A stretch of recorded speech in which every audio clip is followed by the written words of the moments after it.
anigoo ka duulaya baahida hogaamineed ee dalkayga iyo dadkayga ayaan waxaan go'aansaday inaan mar kale isu sharaxo xilka madaxweynaha jamhuuriyadda federaalka Soomaaliya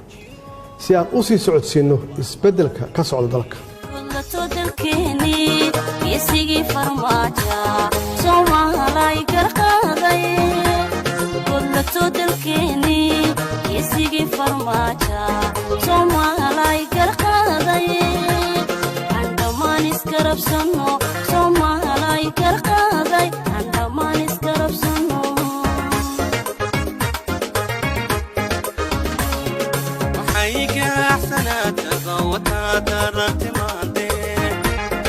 وحيك أحسنات بوتات الارتمانتي كل تدركني يسيقي فرماجا